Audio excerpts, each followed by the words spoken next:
Welcome to Grant Wood Area Education Agency Brain Injury Resource Team screencast discussing communication deficits following brain injury.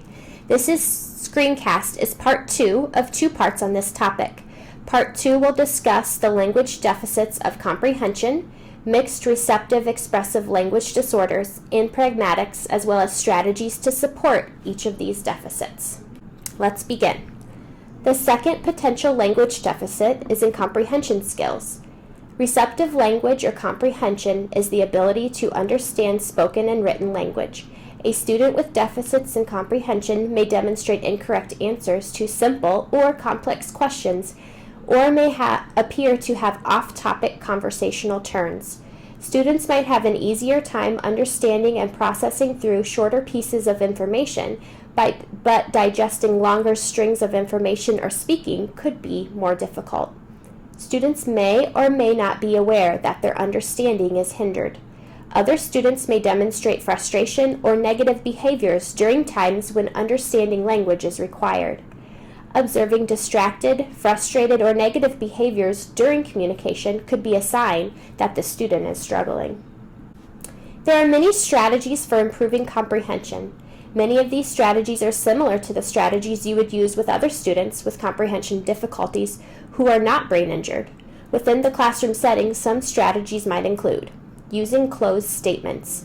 These statements are fill-in-the-blank types of statements. They take the pressure and communication demand off the student to give a full response or answer with a full sentence, and instead allow the student to complete the given sentence with a shorter phrase or even a few words. An example of a closed statement is the student is asked the question, "What color is the sky?" And instead of answering, "The sky is blue," the communication partner starts the sentence for the student and says, "The sky is," and then the student responds with blue. Students will benefit from a multimodal approach to learning.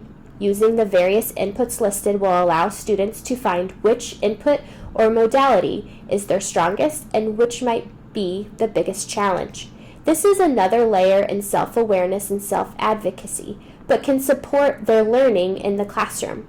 In general, great teaching and instruction uses multiple modalities of input, so this strategy should be a familiar one for teachers. Another strategy is asking the student specific questions with specific language and vocabulary. Communication partners should avoid open-ended question types. Communication partners can scaffold support for students' responses and answers. For example, the partner could ask yes-no questions, use closed statements, or give choices of answers or responses in order to support the student. Again, the speech-language pathologist is trained in methods of scaffolding responses and would be a great resource for more information on this topic. Next, try using short and direct language. Using shorter and simpler sentences will allow for increased comprehension, or breaking down a longer idea or sentence into shorter chunks. Allowing time for processing would be helpful for the student. Self-advocacy continues to be an important piece in recovery for the student. Teaching the student phrases like, "I don't understand," and "Can you help me?" And when to use those statements could be very helpful. Other compensatory strategies could include having the student ask for information to be written down, but also consider their given writing and reading capabilities when using this strategy. They could request more information or that information be repeated or simplified. The student could also find it beneficial to ask communication partners to speak more slowly and/or repeat their message. Technology could be a great avenue to combat comprehension deficits and could be tailored to the student's specific needs. The speech-language pathologist or an assistive technology specialist would be well-versed in technology options. Another strategy is prepping the student to listen and give attention before important information is presented. This could be helpful for them. Once the information has been delivered, the student might require wait time to comprehend and process the information. In order to make sure they understood the information, the student could repeat the message back to the communication partner. Finally, having information, especially longer pieces of information or tasks, chunked into smaller tasks would easily lighten the cognitive load. Depending on the student's stamina and needs, having breaks during difficult or longer tasks could improve their comprehension too. Students who have obtained a brain injury may have deficits in both receptive and expressive areas of communication. This is extremely common for students who have brain injuries very early in life before communication skills are established. While the strategies discussed for receptive or expressive deficits would be helpful in these cases, students with deficits in both areas require support in the whole process of communication. Your building speech-language pathologist would be best to offer daily suggestions to build communication skills in this case. The final area of language we will discuss is pragmatic language. Pragmatics is the ability to understand the functions of, rules, and roles during social communication exchanges. Pragmatics is social language. A student with deficits in the area of pragmatics may have difficulty with the reciprocity of conversations and the pacing of conversations, especially when multiple people are involved in the conversational exchange. A student may miss nonverbal communication cues such as use of appropriate tone or reading body language and facial expressions. Interpreting these aspects of communication happen in real time.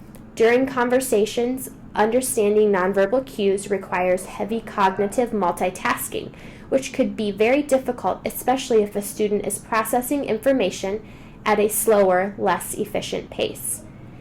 A student may also be unaware of social rules, especially in different social situations and with different communication partners. This could occur even in social situations in which they were efficient communicators prior to their brain injury.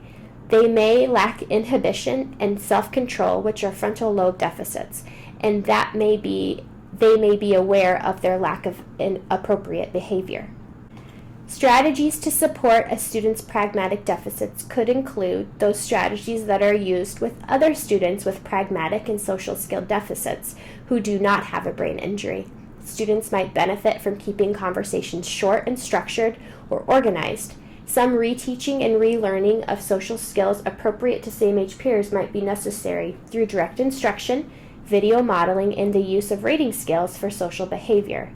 To improve a student's attention to communication or conversation, be sure to introduce new conversational topics or shifts in the conversation. Provide warnings before topic shifts and changes occur by using phrases like, "I want to change the conversation now," or "I'm thinking of something different." It is also important to reduce environmental distractions during social instructional times so that the student can allot their full attention to the conversation and communication partners. Finally, be aware this presentation was only a very brief overview of the communication impairments and strategies related to communication that could occur post-brain injury. Communication and language are a very intricate process, and impairment will be specific to and different for each brain injury. Luckily, once deficits have been identified, many of the recommended strategies will be familiar to staff and student teams. It's important to consult with your speech-language pathologist and/or Grantwood AEA Brain Injury Resource Team member if you have any communication concerns or observe any communication deficits in a student post-brain injury.